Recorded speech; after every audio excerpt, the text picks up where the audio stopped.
keep that stuff in mind. Cranking this thing over, I do not have a theft light on the dash. Now, question comes in, what if my theft light is burned out, right? It could happen. What's nice is a lot of scan tools will give you the information that you're looking for. And somewhere in here, I have immobilizer, okay? Immobilizer is set to run. Now, the way this scan tool translates that out, if we had an anti-theft event, if there was an issue, this thing would read ban, B-A-N, meaning it's not allowing it to crank over. At that point, my green theft light would be flashing as I was cranking this thing over, and I would not be getting fuel into our cylinders. So security is a huge thing. Always take a quick peek at that. So after looking at those things, we've checked codes, live data, made sure security light's not on. Now what? What do? We need to pick a path, right? We have basically 4 elements needed to get this engine to start. We need our spark, we need our fuel, we need air entering and leaving the cylinder, and we need to squeeze that mixture inside of the cylinder. 4 distinct paths with very different testing to go down. Now you have to decide where you want to go first. And you can use some, let's call it, some telltale signs of what path maybe we'll go down. So maybe if you're thinking it's a fueling issue, you turn the key on. Does the fuel pump prime? When you're cranking it over, do you smell fuel? There's really no way to know cranking it over if you have spark. It's kind of hard to tell. Maybe is the engine trying to start, maybe sputtering, but not actually firing up? Is it trying to not start at all? What is it doing? Is the cranking cadence funny? Maybe we're going after a mechanical issue with either air or compression. We have this path to go down, and judging by a little bit of experience as you go through a job like this will lead you down a path and lead you to your solution generally a lot faster. Now, I chose fuel first. That's just what I chose when I laid this class out, but we're going to check all 4 aspects today. So if we start on testing fuel, fuel pressure is a big one, right? Our engine needs a certain amount of pressure in order to start. So is our fuel pressure, sorry about that, Dave, is our fuel pressure in spec? It's a simple no-go test, right? Is it in spec, is it not? Some rails do have a test port, some don't. Some vehicles, especially newer vehicles, have a fuel rail pressure sensor, so you could look at a PID on the scan tool to tell you that you might or might not have fuel pressure. Depends on the vehicle, right? This vehicle, first of all, has a cover over our fuel rail. So, got to take a cover off if I want to get to it, right? And I guess we can do that quick. Just to show you guys, but normally,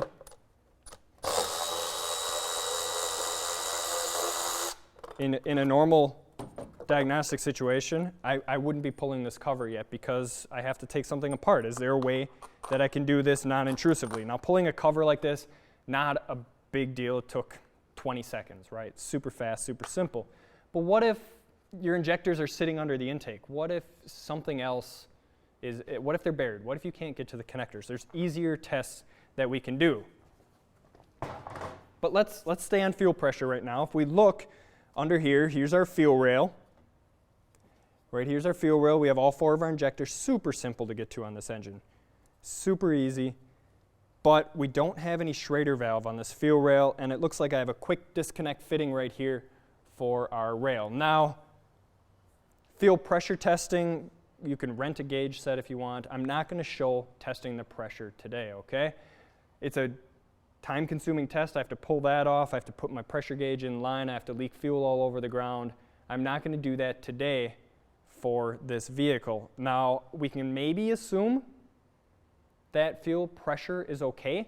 When I crank this thing over for an extended period of time on here, I can smell fuel, okay? I can smell gasoline. If I go back by the tailpipe, I can smell fuel. So maybe in a normal situation, if you were working on this thing in the shop, you might not go after fuel first. Maybe you're looking at spark or compression or breathing of the engine first. But we're going to stick with fuel first of all here. So let's talk fuel volume. Now, during a cranking situation, when we're talking fuel volume, what's good and what isn't? Fuel volume is one of those things where we have to have enough fuel to make the car run, right? But at cranking and at idle, our car doesn't really require a ton of fuel. This is where questioning the customer really comes in handy. Usually a fuel volume issue will result in a pressure problem when cranking. But if this car were a complaint from the customer of a drivability concern, lack of power at high RPM that was generally and consistently getting worse, I might be looking at a pressure or volume issue, because when our engine is under high load, it requires the most amount of fuel, right? It takes the most fuel to run the engine under high load. I probably don't have a fuel volume issue. That's another one of those tests that I'm going to move towards the bottom of the list. We're not going to completely discount it at this point, but it's going to be towards the bottom. Fuel quality, not something that I check right away, again, towards the bottom of the list. Water, ethanol, old fuel. The customer has been driving this thing daily, so I don't think it's an old fuel problem. There hasn't been a rash of complaints in this area for water in the tank type of thing, where maybe a gas station had a punctured tank that allowed water in. Not an issue in this area. This guy doesn't have any crazy ex-girlfriends that are messing with his car or anything like that. And ethanol, he claims that he has not put E85 in this vehicle. Now, it's not really too hard of a test to do if you already have your fuel pressure gauge hooked up. Just open up the one valve, right? Dump some fuel in a fuel-safe container and let it settle. See what it looks like. The fuel will sit on top of the water or ethanol and let them separate out. If you have a 50-50 mix, you got an issue in there. Unless it's an E85 car that they're running partial ethanol, that's another story. But if you're sitting with a lot of ethanol and a little bit of fuel on top, you probably have E85 in there. If you're mostly fuel and it looks okay, we're probably okay at that point. Fuel pump control. I like this one. I want to know that my fuel pump is working. Power and ground. We could use current draw. Fuel pump control is a great test if we're not hearing the fuel pump turn on. Now, this vehicle, I turn the key on and the fuel pump primes. I have fuel pump control. The fuel pump is turning on. I can hear it. But if it were a case where you're not able to hear it, you would want to be checking this. So we're going to start with this test today, because this is something that's a relatively good, quick test that we can do. So if we go ahead and take a look at a wiring diagram for our fuel pump here, let's see how this thing works. Powertrain, engine control. I believe it's in this first diagram here. Yeah, fuel tank unit right here. So it's running to a ground under the passenger seat.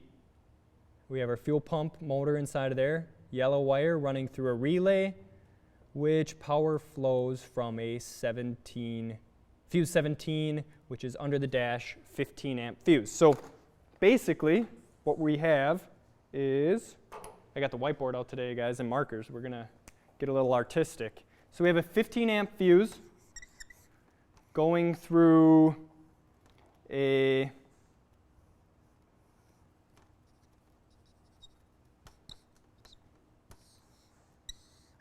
relay, right? We have a coil inside of the relay that, well, that's actually drawn wrong. We'll draw it this way.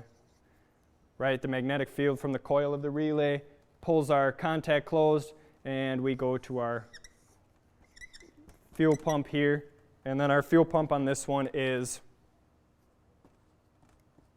grounded all the time with a chassis ground. All right, that's our basic test. Now, a lot of people, what do you want to do first? Check power and ground of the pump, right? If our pump's not turning on, we want to check power and ground. So you go back there with a test light, you go back there maybe with a voltmeter, but how many times are fuel pump connectors easy to get to?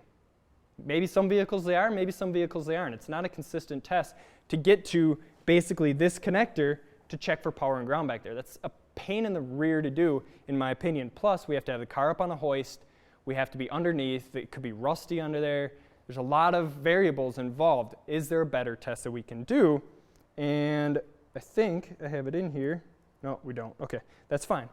What we can do is get out the handy-dandy amp clamp, and we can measure the current draw on the fuel pump. Now, what our current draw tells us, it tells us, one, the fuel pump is working, because we can, if we see an amperage draw from the pump, we can see the health of the pump, if it's working, and that has to verify that we have power flow and we have ground side connection. We have circuit integrity. That tells us the relay is working, that tells us we have circuit integrity down to the pump, that tells us our pump is working, that tells us we have circuit integrity on our ground. All we have to do is take our 15 amp fuse out and install a fused jumper lead in place of it. Okay? So we put our fused jumper lead in there with the exact same size fuse in it, this 15 amp fuse. With that in there, put an amp clamp around this guy, and we can measure current on the circuit. So I've already hooked up amp clamps under the dash. Unfortunately, it's in the under dash fuse box, but here's a picture. I have 2 under there right now. We'll get to the second one in a little bit, but we have our amp clamp right here around the fuel pump. So I'm going to actually go over there and turn it on right now because I didn't want dead batteries. So I'm turning it on 20 amp, and we're going to go ahead and set the lab scope up to read that. 20 amp mode. Come on. Uh-oh. Hello. All right, we're a little froze up there. We'll grab -5 to 10 amps. Usually a fuel pump's like around the 4 to 6-ish, maybe 3 to 6-ish amp range. We'll grab a good 2 seconds per division here. And let me go ahead and hit the key. So like I said, this fuel pump does prime, so I'm going to key cycle from off to on and read absolutely nothing because, well, guys, it helps if you actually hook the amp clamp up to the scope, you know. I mean, that would be kind of a a no-brainer there. Hook the amp clamp to the scope before you try to perform any testing. Let's try that again. I'm going to key cycle, key off, key on. There we see our pump turn on. It primed for roughly, what, 1.5 seconds, 2 seconds, and now I'm going to crank.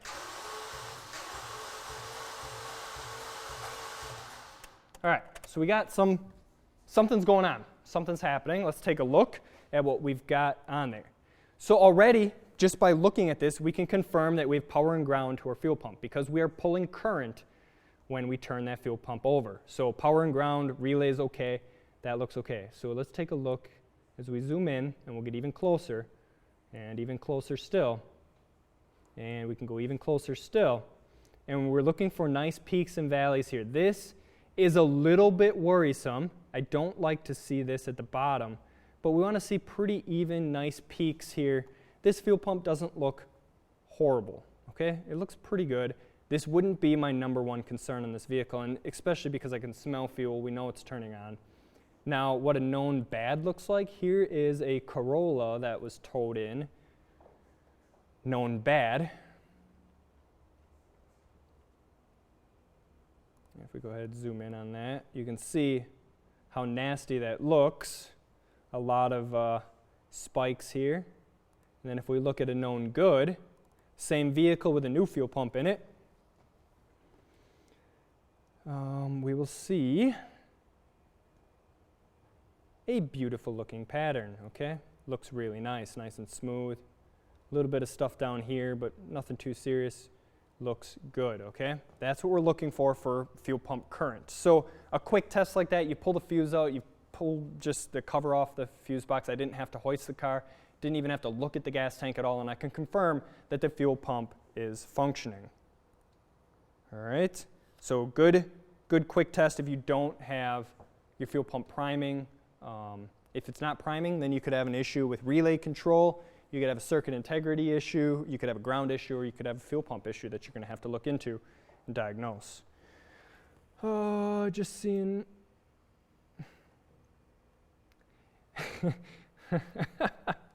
Gets paid by the hour. Yeah, that's good. Eric, the reason, this is just one example of a car, and you have a lot of experience looking at no starts, of course, so you can hear that the timing may be off on this engine, and that's great. But for a lot of people out there, they can't hear that, they might not notice that, so we're going to run through all the tests today so that anybody can apply this to any car on the road. That and I'm hourly. No, I'm just kidding. I wouldn't be performing this test on this vehicle if it were in the bay at the shop and I was getting paid to diagnose it. So, on to the next test. Injectors. Control, power, ground, and current draw, right? Are you going to take a Noid light, a test light, a voltmeter, whatever it is, and test power and ground of the injector on a vehicle that you have to pull an intake manifold off, or on a vehicle that you can't get to the injector connector? It's a pain in the rear to do, right? I'm not going to take the time to do that if it's hard to do. This one is easy to do. This one is take a shield off and we can look at our injector. So what we'll do is we'll do this a couple different ways all in one test. Noid light, we're going to put that in place of the injector. This is substituting the load of the injector. So we'll put that on injector number 1. Like so. Now when we crank this over, that light should blink. If that light blinks, it tells us we have power and we have control in the PCM for this injector. It's our ground path. So fuel injector, I guess we could probably use a similar diagram to this. It could be relay control. Let's call this now our fuel injector. Let's erase that. So this is now a fuel injector. And generally what we have is ground side control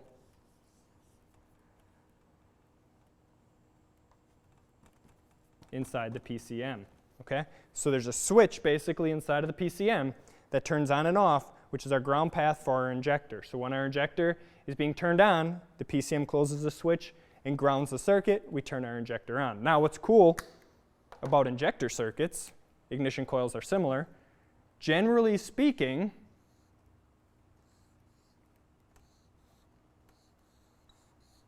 this is a 4-cylinder car. I know my injectors aren't all the same size or the same shape. Doesn't matter. Generally speaking, fuel injector circuits are all fed through the same power feed, through the same, it's probably, I think it's a 15 amp fuse on here, through the same 15 amp fuse. And then inside of the PCM, they are all grounded individually with different color wires. All right? Like so. So what we can do is we could put a Noid light on each injector and make sure that each injector is working on here. Or what if we throw our amp clamp with a fuse jumper lead in place of this guy, and we'll see all 4 injectors pulling current. By seeing all 4 of those injectors pulling current, that verifies we have power, we have ground side control, and our injectors aren't shorted, our injectors aren't open. So by taking a Noid light on here, we verified power and ground side control, but we haven't verified the injector. We could maybe ohm test it. I don't like ohm testing, but it's possible. By using the lab scope, by using the amp clamp, we are testing the circuit as it's designed, as it was whole, and it just saves us from doing a bunch of other testing. Now, not everybody has a Noid light set, so I'm going to go ahead and we're going to use a test light as well, and I just want to show you guys the differences in amperage. So, let me grab some pins here from the kit. If you guys need a good pinout kit, get this thing, the AES Wave Kit. There's a link below in the description, but fantastic kit that's got just about everything you could ever need for pinning out connectors. All right, there's one. Hopefully my head's not in the way. 1 and 2. All right. And what we're going to do is maybe, hopefully, I'm going to take this test slide here and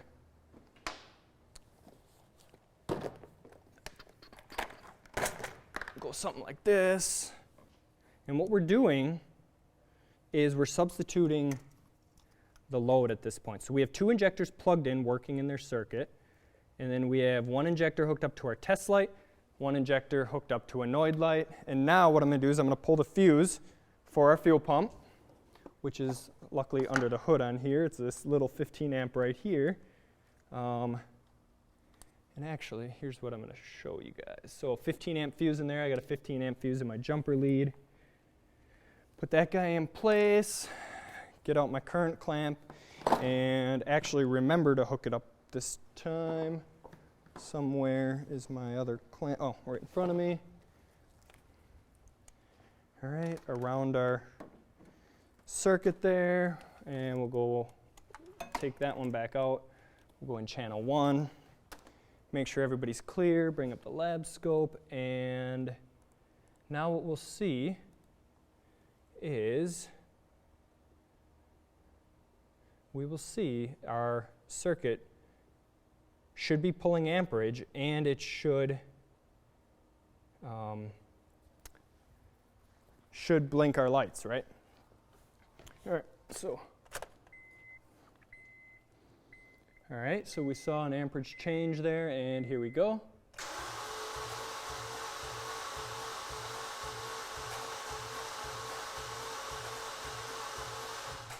All right, so just so you guys had a good look at it, both lights are blinking.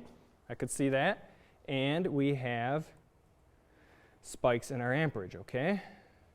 So let's go ahead and zoom in. I'll just grab one, what looks like one cycle. All right, so I wanted to have those two different loads in here so I can show you guys maybe what a bad injector would look like, or just the different load elements, right? I mean, we have a test light and we have a Noid light in there. So we're just looking at these different load elements and what they actually pull for current. So we're measuring current on the entire system, and as we look at this, we have two high pulses, right? So basically a square wave turning on, turning off, square wave turning on, turning off, and then a very low pattern here at peak amperage on that is, it seems kind of high, but 3-ish amps. I don't think my clamp is zeroed because we're starting here. That doesn't look right. Let me zero the clamp with key on once so we can get an accurate amperage reading, because I have a feeling, yeah, we're sitting right now at 2.5 amps. There we go. Let's start at 0. That way we can get somewhat of a decent amperage reading. And again,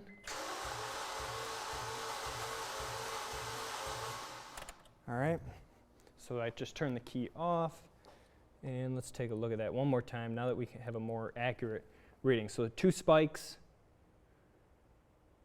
and actually we missed 2 spikes there, that's interesting. So 2 spikes, a low spike, odd looking spike, and then 2 spikes. So these two right here could signal a bad injector or something. I, again, have different loads in place just to show you guys what kind of amperage draw we're looking at. Our test light here is the low amperage draw at just under an amp, 900-ish, 985 looks to be roughly our peak. Our Noid light here was a little surprising, but we peaked at 1.5 amps-ish, 1.5-ish out of a Noid light, okay? Be careful, be careful, be careful when you're substituting loads in a circuit. An incandescent test light can burn out computer-controlled circuits, okay?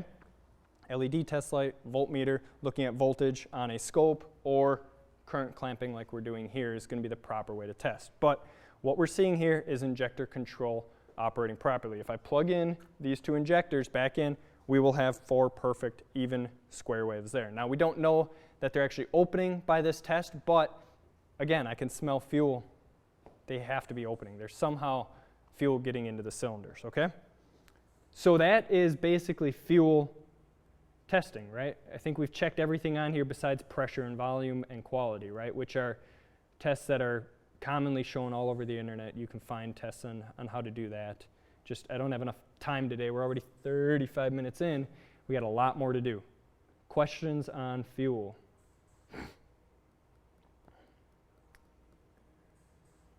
All right.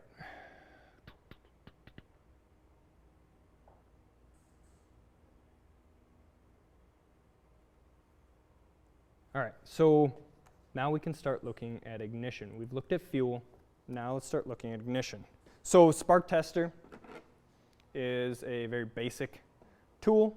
Works good when you can get to the spark plug, when you can get to the ignition coil, when you can get to the spark plug wire, whatever it is. This engine, not too bad, right? What about an engine where they're buried under the intake? A V6, V8, where the intake's over the top maybe, can't get to the spark plugs. It's a pain in the butt to do. Spark test is a good test. It's quick and easy when you can get to the end result, when you can get to the spark plug. Now, what about coils? Testing coil power and ground. Checking power and ground is great. I mean, you can use your voltmeter, test power and ground. But what that doesn't do is that doesn't confirm that the circuit's able to flow anything at all. So what's nice with ignition coils, and the reason I have an amp clamp under the dash right now, is because this test with fuel injectors right here, we can replicate the exact same thing for ignition coils. But, and I'm just going to start fresh here. On this vehicle, this is not your standard two-wire ignition coil. Sorry. What we're looking at here is a 3-wire ignition coil. So if we go back to our diagram and we scroll down, ignition coils on here are smart coils. So each coil is fed, looks like ground all the time on the black wire. Then our black and white wire goes to a splice pack. So our ground and our power are spliced together. And then each coil has a single colored wire, yellow and green, blue and red, white and blue, and brown, going back to PCM control. Okay, so basically what we're seeing here is, I think it's a 15 amp fuse again, feeding most likely through a relay, but we'll just draw out the coils here because time constraint again. So we have basically our power being spliced and fed to all 4 of our ignition coils. Okay, so 1, 2, 3, 4. All right, all 4 of our coils are being fed power. Now on a normal 2-wire coil, we would have individual colored wires generally going to the PCM. And like so.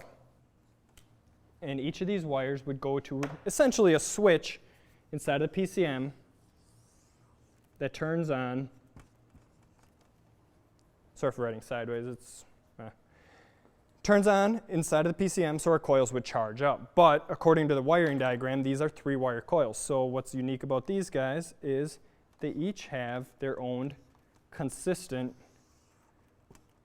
ground feed that's tied into, they're all spliced into a main lead for the ground feed. So these coils, I believe this is anytime the key is on, we have power fed and ground fed to them at all times. And then our PCM down here supplies a signal to a small module inside of each coil that tells the primary circuit to turn on and turn off. Okay? The benefit of a system like this is the fact that the PCM is not handling the coil load.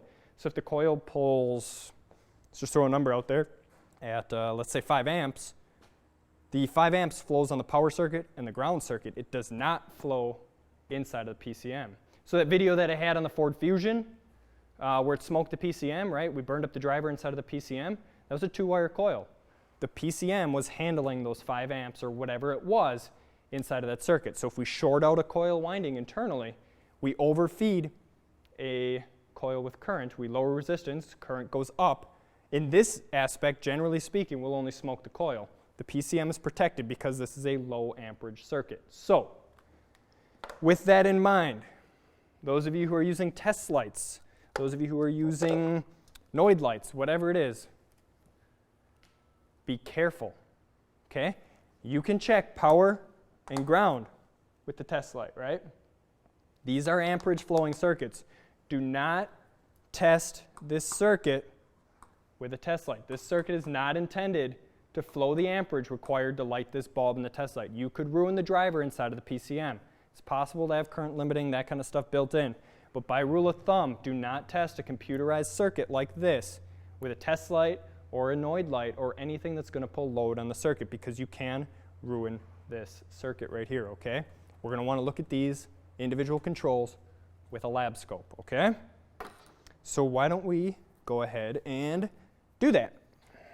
So like I said, I already have that amp clamp hooked up under the dash on the ignition coil feed fuse. Get this one out of the way, and I'm going to get that amp clamp turned on. That'll run on channel A. And my favorite part about this whole thing is we can perform almost all of our ignition tests in just a minute. I'm going to run them all at once. So I've just plugged our injectors back in. And because this one is easy to get to, we're going to go ahead and we'll throw the spark tester on it because, well, might as well show it, right? For those of you that are having to work a little bit harder.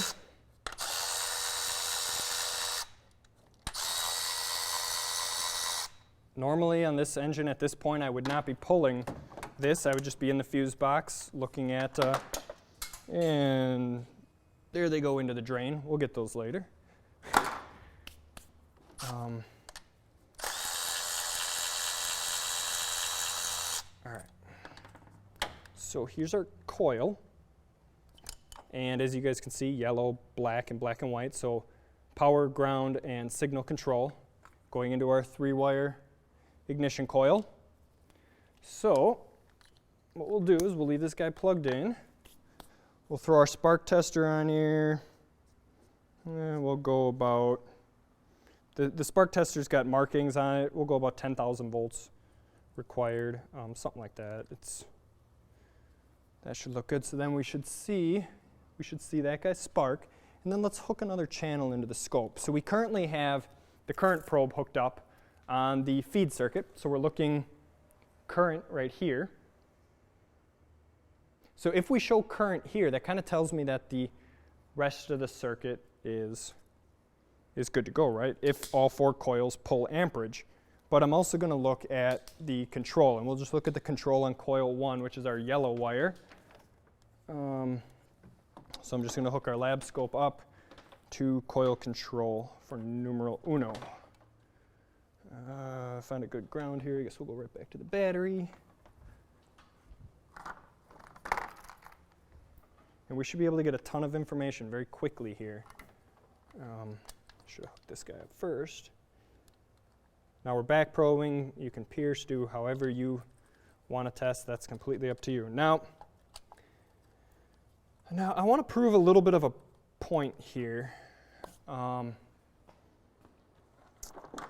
have this guy right here. This is a 30 amp clamp. This is a very sensitive, very low amperage clamp. So what we're going to do is I'm going to go ahead and get this guy hooked up, and I'm going to put this amp clamp right here, okay, around our signal wire. And I'm going to show you guys that there's very little to no current flow on our signal wire, okay? So let's get this hooked around here. Now, unfortunately, I would have to disassemble this whole loom if I would want to get away from our coils. So we most likely will be picking up some interference because we're using an inductive style clamp basically directly on top of an ignition coil. Probably not the best decision because it will give us a lot of noise, but it's just going to show the point here without me having to take a bunch of stuff apart. So what we're going to look at on our scope, we're going to set channel A up for coil current. So coil current is going to be blue. We'll set channel B up for voltage. That's going to be our ignition voltage. So we'll put that at 20 volts. See how accurate that is. And then channel C, again, we're looking at current on our 30 amp clamp. And we'll look at a low number on there. Let's just go 1 amp on that guy. All right, so everybody should be hooked up. And let's crank this thing over, see what happens. All right, key on. I'm going to wait for the scope to refresh. And actually, let me zoom you guys in a little. There you go. How about that? Now we can probably see that spark happen.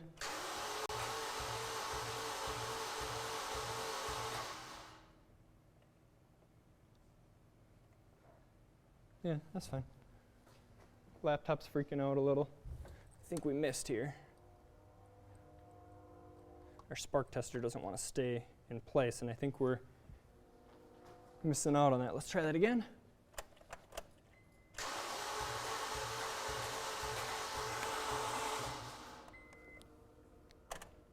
Okay, well, let's see what we see.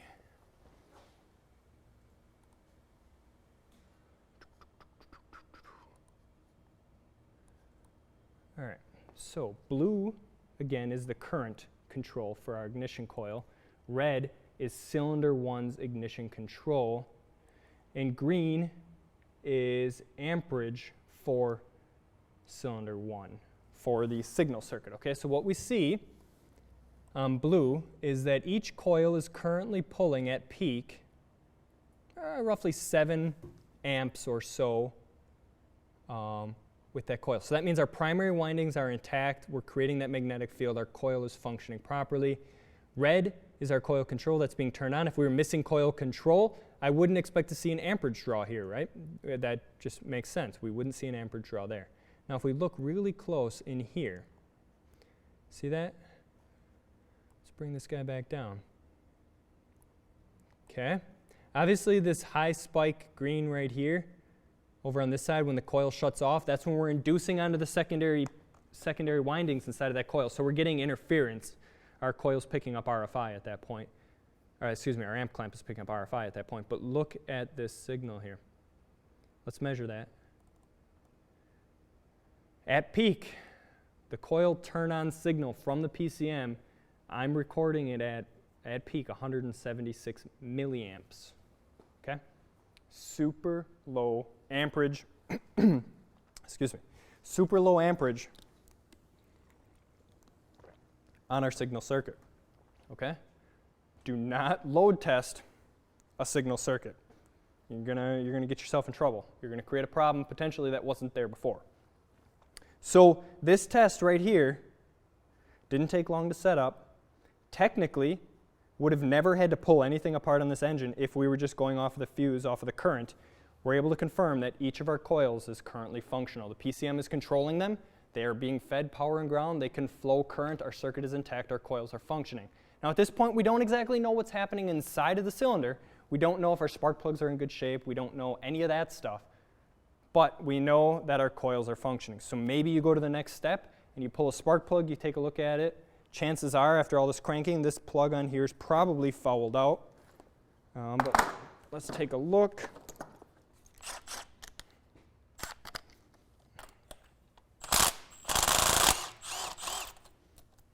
Yep, so there's, let's take a look. There's fuel on there, raw fuel. It's wet, it's shiny. This plug is fouled. But what do we always talk about when we're testing root cause, right? Is this the cause or the effect of a failure? Is this spark plug fouled out right now because the engine is not starting, or is it the reason the engine is not starting? So at this point, are you selling a set of spark plugs to just give it a shot? I guess that's between you and the customer, but we haven't verified two different things yet. We have not verified if the engine can breathe and if we can build compression. All right, questions on ignition. I'm not sure if we were able to see this thing spark. I couldn't see it when I was cranking, but if I was out here holding it together, it does spark. The coil does send spark down there. We could look at primary voltage potentially on the ignition coil on a two-wire coil because primary reflects the secondary. On a coil like this, it's harder because of the module inside of there. Now what we could do, you can buy yourself a set of leads that go from the coil here down. Let me zoom you guys back out so you can see what I'm talking about. So you could buy a lead set that goes basically in the end of the coil here. It's just a spark plug wire essentially, down onto the spark plug. Then we could go ahead and look at secondary ignition, and we could look at the waveform, and we could see if that secondary ignition event was properly happening, okay? There's a really awesome class that's been put out on that. I believe it was Jim Morton that taught that, and then Brandon actually taught it once as well. Fantastic class on reading secondary waveforms. It's definitely worth checking out. But again, it's one of those tests that we're not going to cover today, just because we are almost an hour in already. Questions on ignition?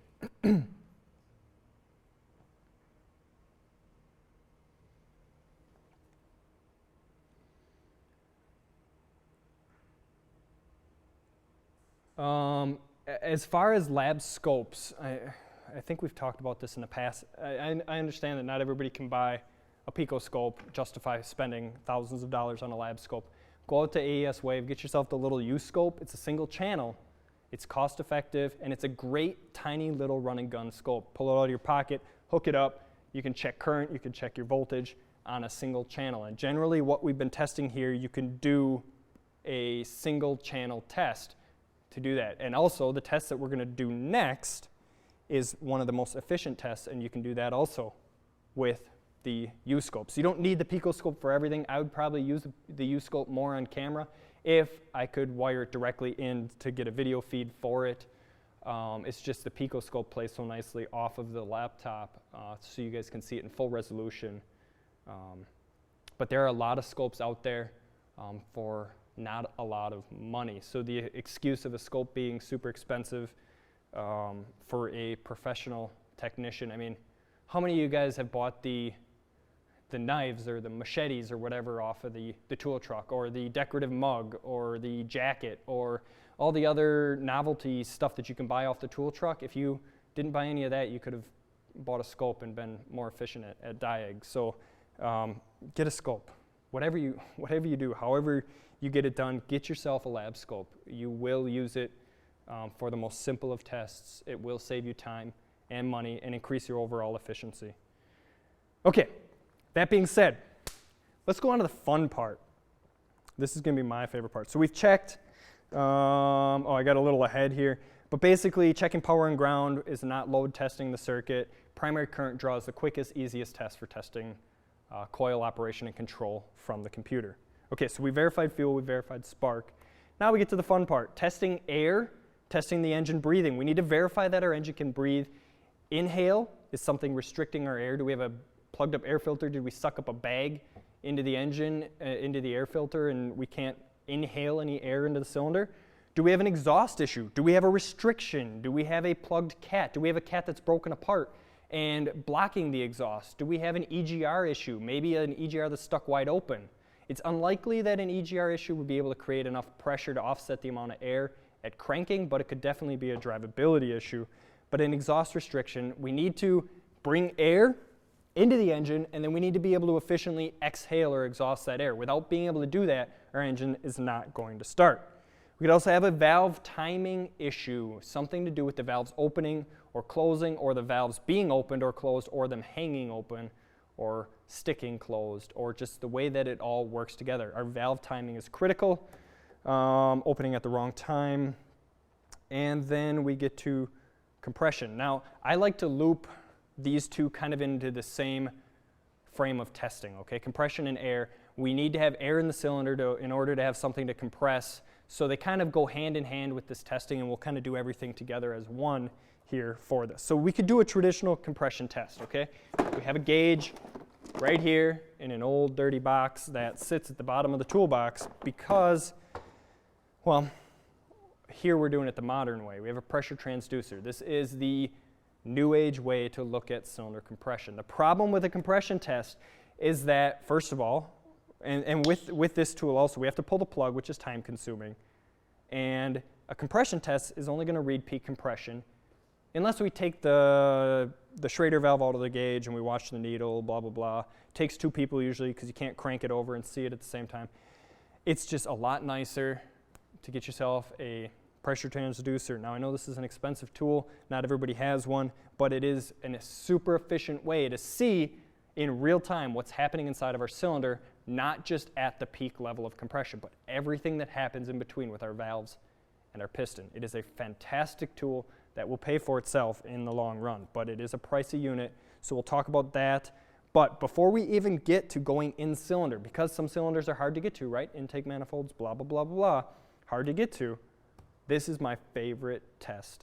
I think it's my favorite test on a vehicle. Relative compression. Now, some scan tools have the ability to do this. I use the lab scope. It works fantastic. But what our goal here is to show essentially a window into the mechanical health of the engine by looking at how much energy the starter draws. Now, you can do this via voltage drop across the battery. Our voltage on the system will go down when our starter requires more power. When our piston comes up on compression, our valves are closed, we require the starter to work harder, so our voltage level would go down, or our current being drawn by the starter should go up. So relative compression will take and record that current or voltage over time so we can see as this engine is cranking over. It's one of the quickest, fastest ways to figure out engine health without taking anything apart. That's what I prefer to do. On this vehicle, in the shop, that was my first test because experience told me that this thing doesn't sound quite right when it's cranking over. Now, Eric had said the same thing in the comments. Why are we checking fuel and spark when we're thinking that it's a timing issue? He's perfectly right. I wanted to show those tests because that's what you're going to see on a day-to-day basis in no-start conditions. You want to be able to check those things efficiently and quickly. But with experience, it's shown me that this engine probably has a mechanical issue. Relative compression is going to give us a great idea, and then we're going to go in cylinder as well. So in-cylinder pressure testing, again, is just amazing for showing peak compression and telling us what other tools can't, telling us the in-between the peaks, being able to see what's actually happening inside of there. So let's get right to it. Any question?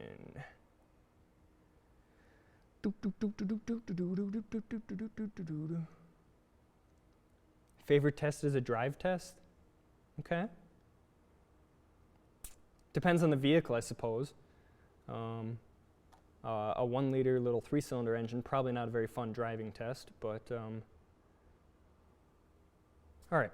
I don't think guys, if I've missed any comments, this has just been going insane here, but if I've missed any comments, please somebody speak up now. What is your question, Keith?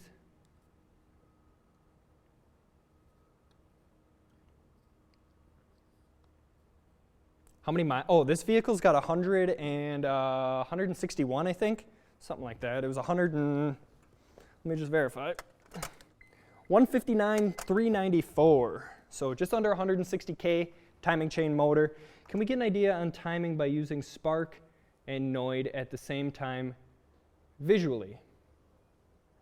Well, I would think in theory, and you're going to put me on the spot here, spark should happen at roughly peak compression, right? So pistons at the top, or just before maybe 10 degrees before top dead center is when spark should happen. So if we can see that spark happening, but chances are they wouldn't happen at the same time, right? If they happened at the same time, we'd probably have an issue because we're not going to spray fuel on the compression stroke. That would, on a port fuel injection vehicle, would require the intake valve to be open on the compression stroke, which doesn't make any sense, right? How do you build pressure with an intake valve open on a port fuel injected vehicle? Direct injection will change that, but on a port fuel injection like this one, our injector will spray on the back side of the valve during the intake stroke, right? Then our intake valve has to close when we bring that piston up on compression. So theoretically speaking, you could probably get a judgment roughly on timing by looking at injector pulse with a Noid light or whatever and ignition control. The injector should flash and then the spark should go. Injector should flash and the spark should go. They should not happen at the same time.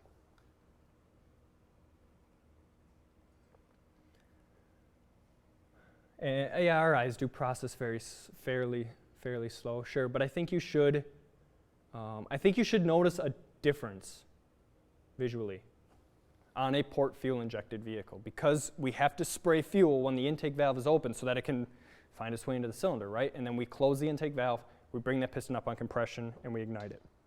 Okay?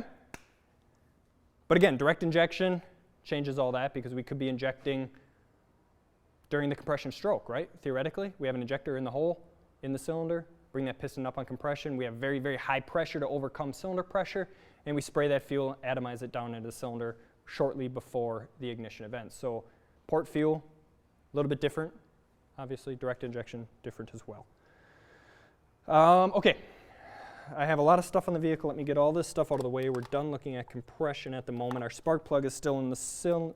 We're done looking at ignition. Spark plug's still in the cylinder. Let's get all this crap out of the way. And now, with relative compression, guys, it's usually a good idea to use an ignition sink. You could use an injector sink, but I prefer ignition because ignition, again, should happen 10 degrees before TDC, right? Roughly-ish. An injector sink, you might get thrown off a little bit. The injector is going to open at a different time. So using an ignition sink should give us a relative idea of when cylinder 1 is at TDC, and then we'll compare that. And it also gives us a sink mark on our relative compression so we can apply firing order, figure out if we have an issue. So we're using a 2,000 amp clamp on this engine, and I'm going to put this right around the battery cable. You can go positive or negative. Current is consistent in a circuit. If you can, ideally, you would want to separate out just the starter wire, but that's not always possible. So I'm just going to go, I'm going literally right around the clamp for the battery positive. Zoom you guys out a little. All right, battery positive, something like that. We're hooked into, let me swap these around. We'll stick with current on channel 1, voltage channel 2. And be careful, guys, don't go cranking cars over with coils exposed like this. That energy wants to go somewhere and you can blow the brains out of the coil, okay? Our coil would still be being controlled, but that energy wants to go somewhere. Our primary is still charging up, even though we're not connected to ground at this point. Just be very, very careful. You don't want to run cars with coils exposed, not grounding, okay? You can end up with interference, which I believe, hopefully this coil still works, which I believe is why our scope was dropping out when I was cranking the engine over. I don't think our coil here was getting to ground through our spark tester, and I think it was catching a ton of RFI, maybe, and making our scope kind of flip out like that. Ignition sync is a no-no. Okay, I think we're good. Everybody out of the way. All right, so we'll go in here. We got to turn our lab scope on to accept the new clamp. I'm in 200 amp mode. We'll go 200 amps. We'll get all this stuff out of the way. We'll leave that on 20 volts. We'll turn channel C off. And I think we are ready to rock. All right, so I'm going to crank this thing over, and we should see something. We should see some stuff.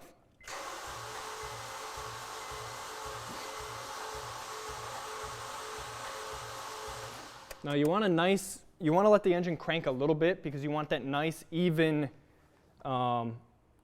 pattern there. You don't want your voltage fluctuating. You don't want to grab the first part here where our engine initially turned over. You want a nice, steady pattern across here because that's going to give you the best idea of what you're looking at. So now, if we go ahead and zoom in,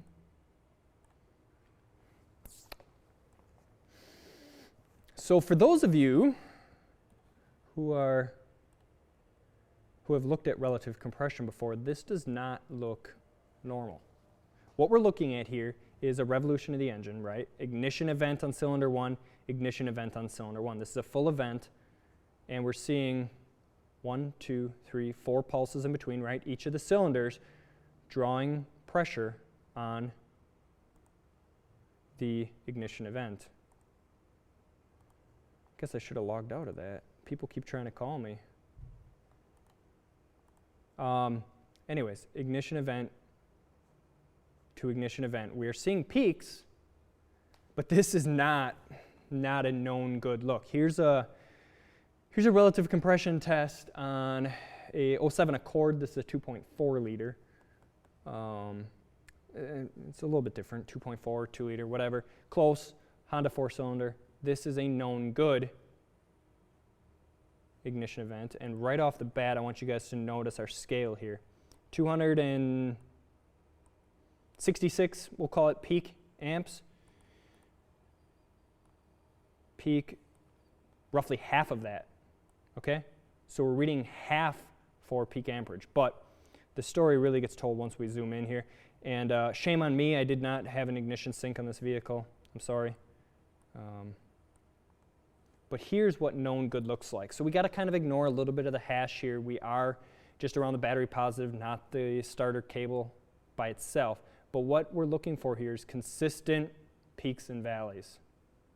So cylinder coming up in compression, cylinder leaving compression or being forced downwards. Next cylinder on compression, being forced down. Next cylinder on compression. Okay? That's what we're looking for on here, which looks very different than this. So this is my number one concern on this engine with a potential mechanical issue. This does not look right. Now, I'm not ready to sell an engine to this customer yet at this point. I think we have a mechanical issue. I'm pretty sure, I'm relatively sure, but I want to go one step further. First of all, as a learning purpose for myself, for you guys, but also for the customer, for peace of mind. That way, when I potentially sell an engine or something for this one, You can feel good about it. One test, maybe not enough. I want to do at least 2.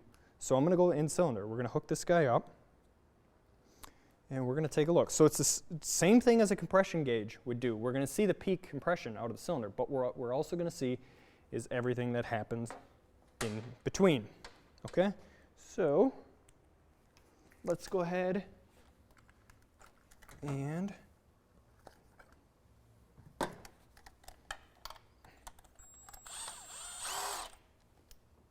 was my spark plug out of that hole it was out of the hole the whole time. Sorry guys, I think I told you that the spark plug was back in the hole there, but it was not. It's been out of this hole the whole time. Therefore, I was just firing an ignition coil to the side wall of the cylinder head, which is bad news. That is bad on me. Put your spark plugs back in when you're going to do relative compression. This guy needs to be in the hole because we're not going to build any compression on cylinder 1 without that guy in the hole. If this was a good running engine with proper compression, I maybe would have blown the coil out of the hole. I don't know. My fault on that one.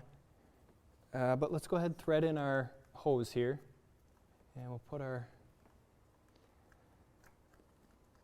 our gauge on there. Now some vehicles, when you unplug the ignition coil, they will no longer send a signal to turn the coil on. I think this one will. We should still get a signal for coil on off, but I guess we'll see in a second. All right, so pressure transducer's in there. Grab our test lead here, and we're going to pull. I'm no longer going to be looking at relative compression. We're going to look at individual cylinder compression. Now this is a great test anytime you're looking for misfire, anytime you're thinking you have a mechanical engine issue. So set up our scope for the proper probe. We are using WPS range 1, and let's just do that, negative 22 to 200. All right, let's see what we have. I'm going to wait for the scope to cycle back onto the next screen. Key on, and away we go.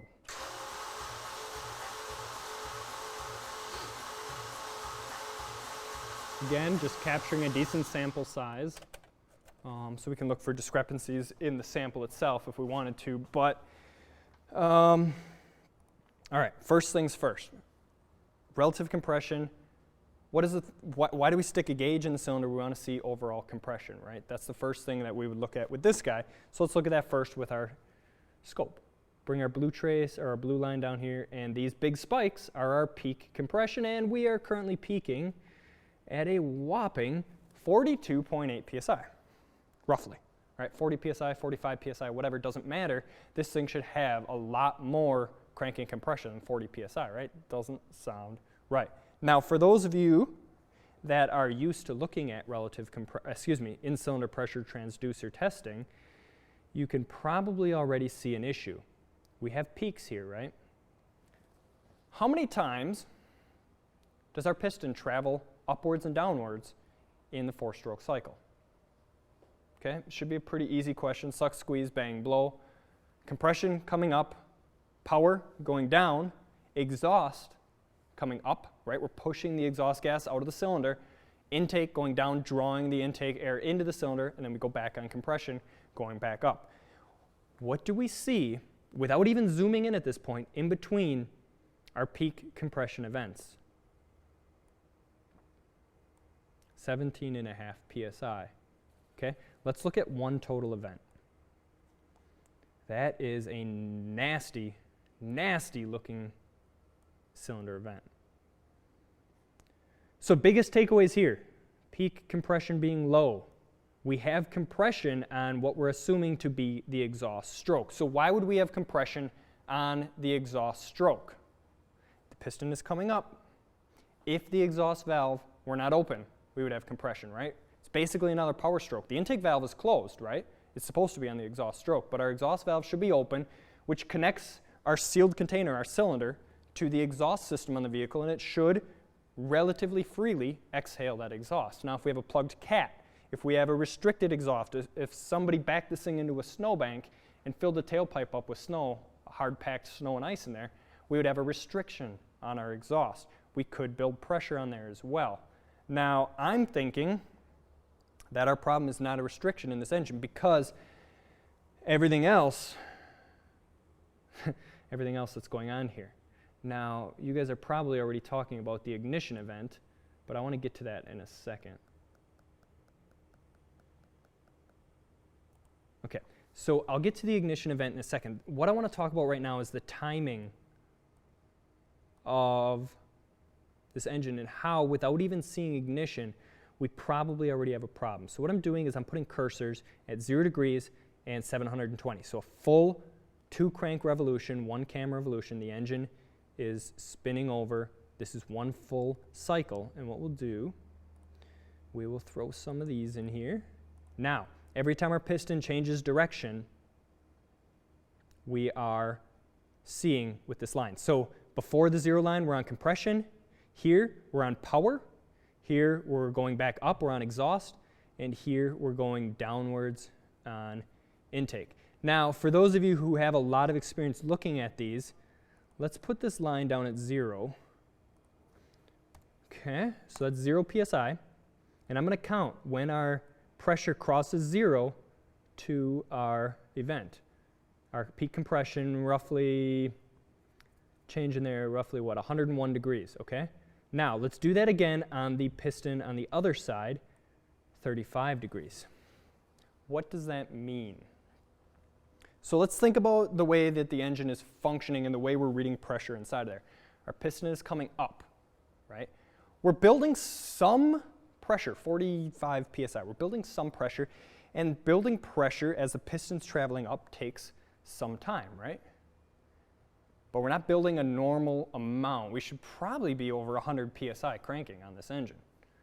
Now, what's really interesting here is after the piston is at the top dead center, it begins its travel back downwards. If our container, our cylinder, were truly sealed, okay? If our valves are closed, our valves should be closed on the compression and power stroke, right? We're trying to send an explosion to force that piston downwards.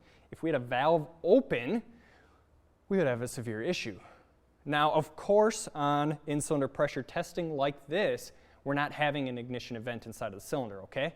Not having an ignition event inside of the cylinder, we should see the piston building pressure and then releasing pressure at the same amount of time, the piston traveling up and the piston traveling down, because we have no air loss in our sealed container. Our cylinder, our sealed container, should not have any air leakage. So time to go up should be the same as time to go down. If we look at this again, we're at 35 degrees or 27 milliseconds on the way down or 75 milliseconds on the way up. That's this side, piston coming down, is 1/3 of the total time that it took to build pressure. So what is this telling us? Our pistons come up, top dead center, and on its way back down, air has escaped or is leaving. We're able to get back to 0 psi faster than we were to be able to build it. This is a prime example of an issue with a valve being open. There's a valve open that is allowing our air to build a little bit of pressure. Our cylinder coming up is able to overcome the amount of air that the valve can leak out. But on our way back down, when our piston is traveling downwards inside of the cylinder, our piston would normally be reading at that same time difference as it was on compression. The air is getting out. It's leaking into the intake or the exhaust. Doesn't really matter at this point. I don't really care because I think this thing needs an engine. But we're leaking air somewhere. Now, it could be into another cylinder, potentially could be leaking somewhere. But either way, we have very different looking ramp up compared to ramp down. Okay, that's something really good to look at for valve leak issues, for cylinder leakage issues between cylinders, something like that. Watch that time of the ramp up versus the ramp down. The other big thing here, and you guys have been probably talking about it in the chat, our ignition event. What engine, would there ever be an engine that when the coil turns off, we create spark, right? So we'll set our first point there, we'll set our second point, top dead center. Is there any engine out there that on cranking will fire the spark plug 122 degrees before top dead center? We are firing the spark plug before we've even built compression inside of this cylinder. We have a mechanical timing issue. This is a no-brainer at this point. This is the direction that I would have gone, first of all, when diagnosing this car. Relative compression, in-cylinder pressure transducer. On this engine, total time 15 minutes, maybe? After verifying codes and live data, that kind of stuff, checking TSBs. 15 minutes, maybe, to get this far. I mean, I understand we're an hour and 15 in, but we've done a lot of other tests that were probably unnecessary on this specific car. But you can apply any of this to any vehicle that you're working on, okay? Our exhaust is building pressure on the exhaust stroke. Our ignition event is firing way too early, and our compression stroke here is wonky on the power stroke afterwards. It's quickly declining. Okay.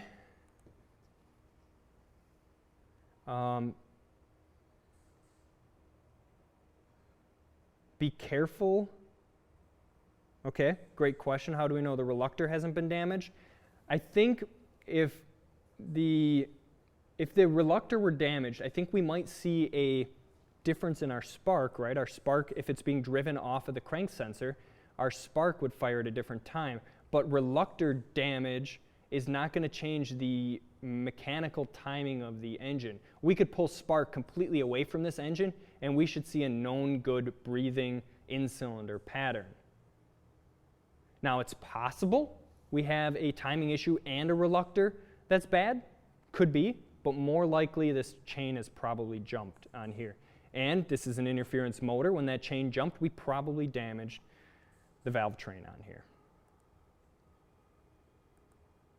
Sorry. Somebody asked a question. Oh, question wasn't for you. Sorry. Yeah, well, there's your answer. The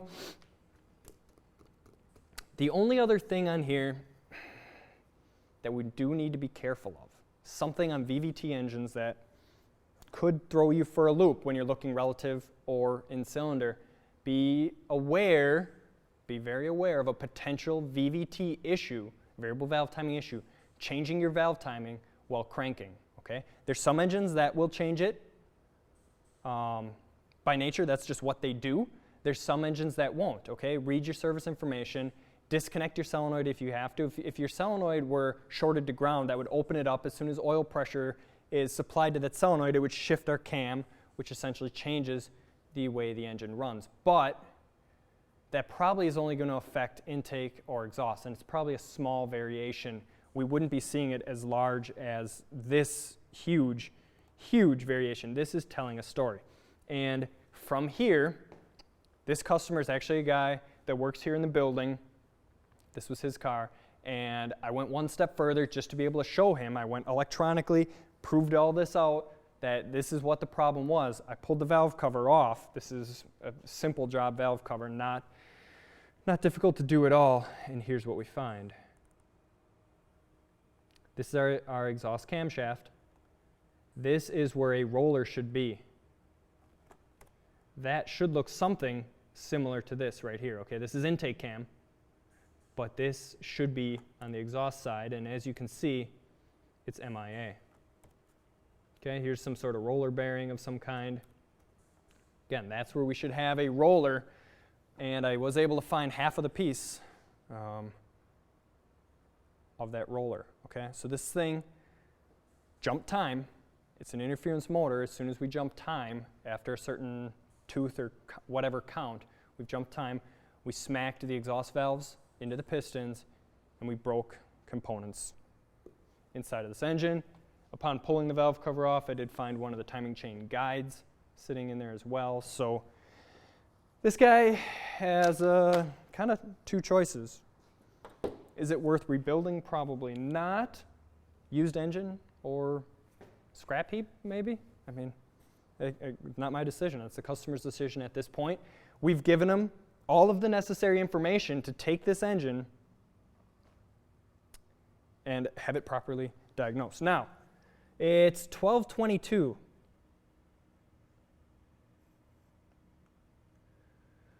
It's 12:22. I could pull this cover off and show you guys mechanically inside of this engine. Do you want to see that? Do you want to see the valve train in motion with the way that the piston is? It's going to take less than 5 minutes to do. Do you want to see it? I would be happy to do it. All right, I'm already getting a comment to pull it, so I planned on doing this, but I didn't plan on it being 20 after 12 already. But I guess at the end of the day, a good lesson is worth a little bit of extra time. Let me get all this out of the way and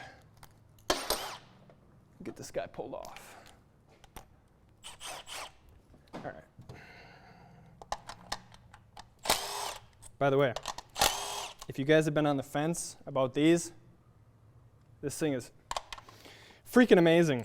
I don't know. I love this thing already. It's a fantastic tool. If you've been on the fence wondering if you should get it, pull the trigger on it. It's awesome.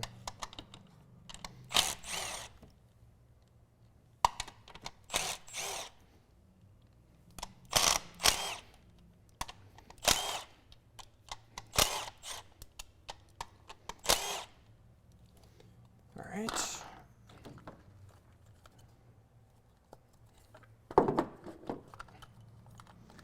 Now, as you guys could see in the pictures there, I have already had this valve cover off to prove this out, but obviously it was all reinstalled for the class, so this thing will come up pretty easy on here. But a lot of times you'll have RTV or silicone at some corners in here, so the cover might might be kind of stuck in place. I don't know if you guys can maybe tell. The engine oil is very dirty in here, but which I thought was odd because the oil change sticker was from a week previous. He had an oil change a week before this car was towed in. Kind of odd.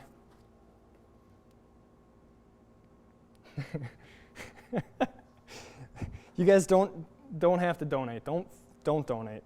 Keith, I love that you push for it. I appreciate it, but it's not necessary. We do this for you guys. We do this for the good of learning.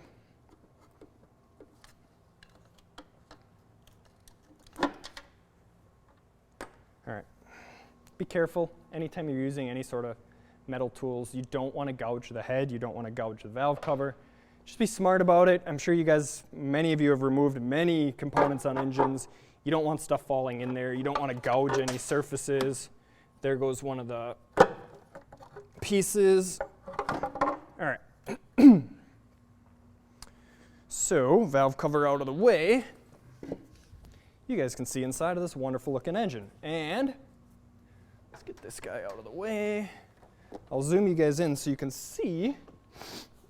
Number on this guy is a 2554-20 on here. This is the 3/8 stubby. Fantastic tool. Zoom in, let's flip on a light. Really, for 160K on here, I would have expected maybe it to be worse looking. Now that we're really close here, getting real intimate, you can see right here, there's some junk on there, right? There's some, I don't know if it's metal or shavings or what it is, but there's some stuff on that exhaust cam, okay? So we definitely have an issue there. Now, let's do this. Let's pull that plug out of cylinder 4. All right. And let's put in this guy. Anytime you put anything into the cylinder to watch piston travel, make sure it's long enough so it doesn't go falling in, okay? Don't use a short extension. If the piston's all the way at the top, you're like, yeah, we're good to go. And then you drop the piston all the way down to the bottom and it falls in. That's a bad day. So I think our piston's probably pretty close to the bottom there by the feel of it. That extension went pretty far in there.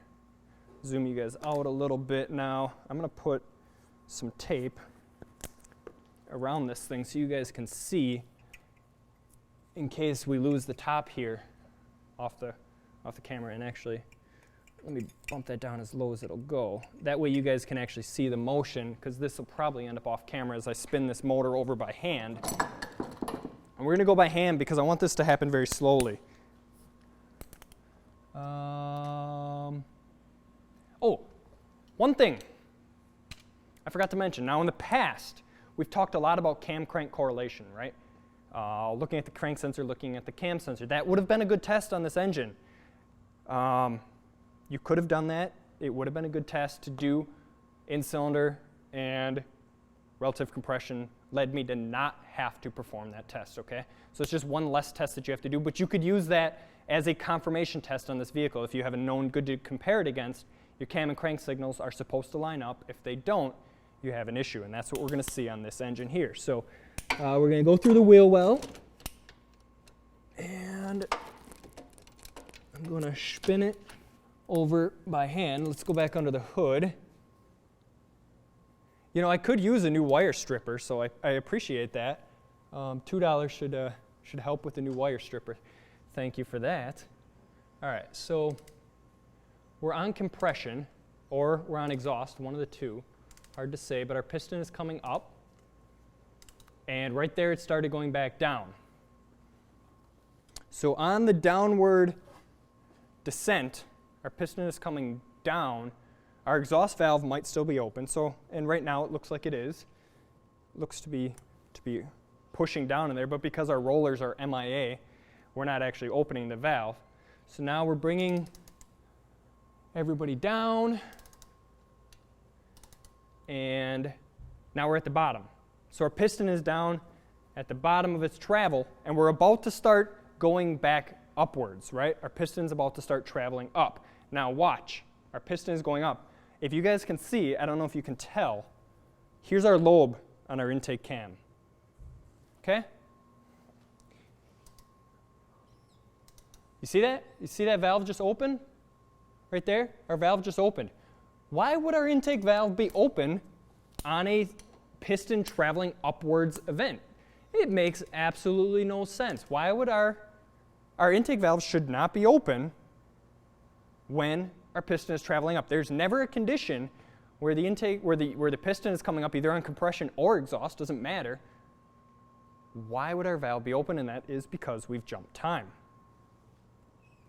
So we get back up to the top of our travel, and I believe that was probably compression, because I don't know if you guys can tell, our valve right here is about 180 off. So I think our exhaust cam is going to spin back around, and we'll be back on our exhaust stroke. But just by judging the internals here, now let's go and let me, one more time. So now we're probably about to start the exhaust stroke. And on our exhaust event here, our valve is about to be opened. But the problem is our follower is gone. So we're not actually opening the valve all the way. And we're back up at the top. Now what I'll do is I'm going to go ahead and I'm going to line up the harmonic balancer here. And I'm going to see how we're doing on time.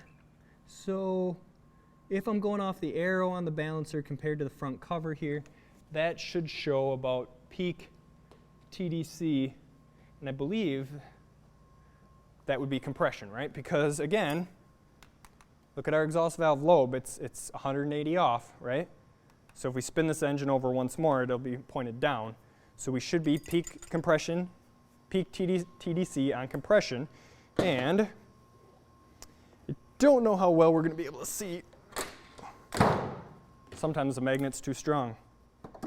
I don't know how well you guys are going to be able to see this, but if I come over here and we get the camera, let's switch over to this, and maybe, just maybe we can get in here and get this stuff out of the way. So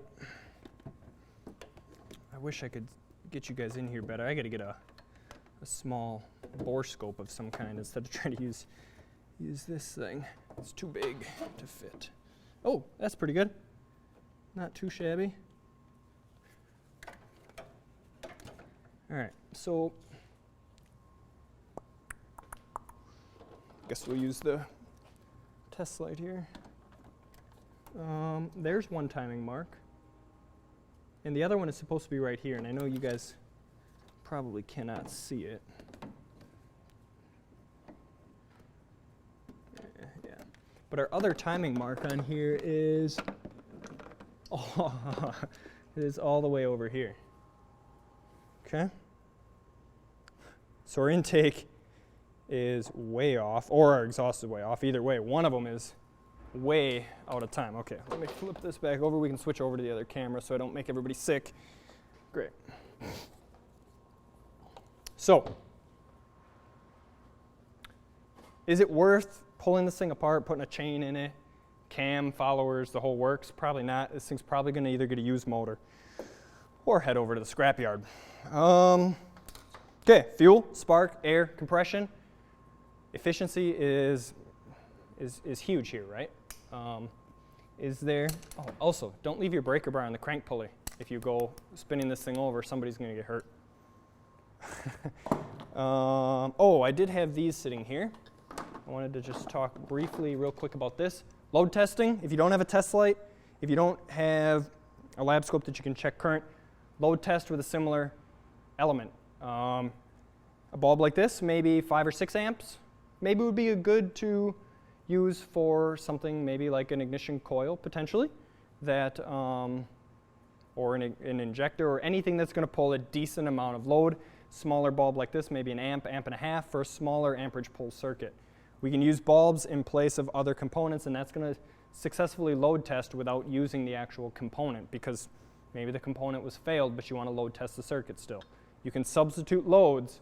Blower motor right here, you can substitute this for a blower motor and make sure that you can actually pull adequate amperage to make that component work. Voltage is great, but voltage can flow through a circuit without having any current behind it, okay? So just keep that in mind. That's why we don't do ohm testing on wires. The little 9-volt battery in my meter is going to send out a small trickle of voltage, and it can go through one wire. That it's just not a good efficient test. Load testing or current testing, whatever you want to call it, whatever you want to do. All right.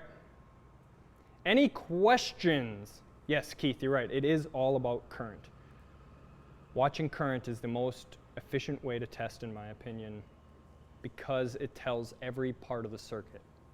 Current in one spot right here tells us everything we need to know about what's going on down here, short of the secondary side of the circuit. Questions? Anything anybody needs to know? Anything anybody else wants to see while I have the cover off, while I have everything out? Anything anybody? Obviously, we didn't show every test. Glenn's question, can you explain to folks why a timing chain might jump? That's a great question. So, this is a stick shift car. It's possible there was an over rev condition where it was dropped into the wrong gear. That could cause a timing chain to jump. Simple wear and tear. As a chain has been on a vehicle for 160K, maybe it's stretched, and after it stretches too far, the tensioner can no longer take up the slack, and then it has slack in the chain, and we could jump that way. Just inherent failure, hydrolocking a motor, maybe. There's a lot of reasons why. Most of the reasons a timing chain will jump is failure in design, cheap chains, that kind of thing, or lack of maintenance are generally two of the reasons. You don't change oil on your engine. The engine likes to be lubricated, right, with fresh, clean oil. If you don't change your oil, it can cause component wear. It can cause your chain to stretch. Timing chains themselves, really, I don't know of a single engine off the top of my head that has a timing chain replacement interval. Timing belts are a different story. Make sure you look at your maintenance interval for those, but a timing belt does need to be replaced. Timing chains are intended to last the life of the vehicle, but for those of you that have been dealing with the 3.6 in the GMs or the EcoBoost in the Fords or whatever other engines, timing chains have become an issue. We did the class right on the, what was that, the 4-liter, right, in the 4Runner. showing the timing chain stretch on that one. So we are having timing chain issues. Oil is cheap insurance. Oil is the cheapest insurance I think money can buy. They saw a mouse. Hopefully some anti-theft in the future? Yeah, maybe. I don't have a locksmith license, so programming and cutting of keys is a little tricky sometimes. On older stuff like this, it might be possible. Newer stuff, without a locksmith license, it's hard to do key programming, that kind of thing. Just a note, if you guys are dealing with jump timing chains, it's a good idea to replace the tensioners and the guides right away too. There's a reason why that chain jumped, a reason why it stretched in the first place. Replace the components that go with it, right? Can you see this problem coming? You know, Yusuf, it's funny. After I told the customer about this problem, you know how we talk about the customer not always giving you every hint of information? Apparently in the past, this car had a check engine light on for a P0, what was it, 341 I believe it was on this car, P0341, which sounds like a cam or crank sensor code, but on this car it's actually a timing correlation, cam crank correlation code. So chances are this thing ended up stretched or maybe jumped a single tooth or something like that out of time, and the check engine light had been set. He had pulled code somewhere, but he was still driving the vehicle until it didn't drive anymore. So chances are this one would have had a precursor. We could have seen this coming, but I never saw that problem. It came in with no check engine light on. So yeah. All right, I think that's going to be it, guys. We've been here for a long time, hour and 40 minutes already. I think this is a good little, not little I guess, but a good lesson on things to check when you're looking at a no crank, no start. Fuel, air, spark, compression. 4 things that the engine needs, and they all have to happen at the right time. I have tables of tools here. You don't need to always have the most expensive tools to diagnose cars. Okay, you don't have to have a 4-channel picoscope and the expensive amp clamps and all that stuff. It's not necessary. Get yourself anything that's going to give you a lab scope. Even a graphing multimeter would be beneficial to you. So tool up.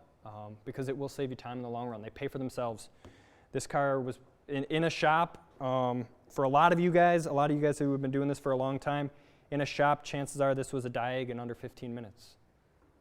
And for those of you working flat rate, you're getting paid an hour to diag that car. You just made money, but your tools would have helped you make money at this point, right?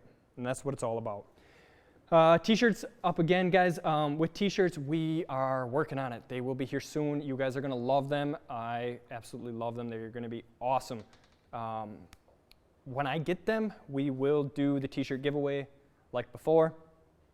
There's just going to be a little bit of a change to it, and I'll explain that once we actually get the shirts. But they are sweet, sweet shirts, and we will get them as soon as possible. All right. Tool up. Yes, James. Tool up and train up. Exactly. Use the resources out on YouTube. There's a lot of guys in the chat room here that have a lot of experience, guys and girls who have a lot of experience in the industry. Okay? Use these resources. Most of these are free training. You don't have to go spending hundreds of dollars to attend events if you can't afford it.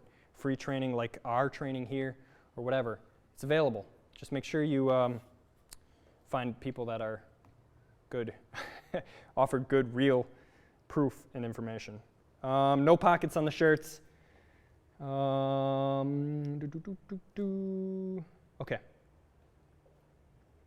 I think that's going to be it. Please, if you guys like this, please give us a thumbs up. Please subscribe. Click on that little bell icon that, I don't know, if I weren't the channel owner, there'd probably be a bell on here somewhere.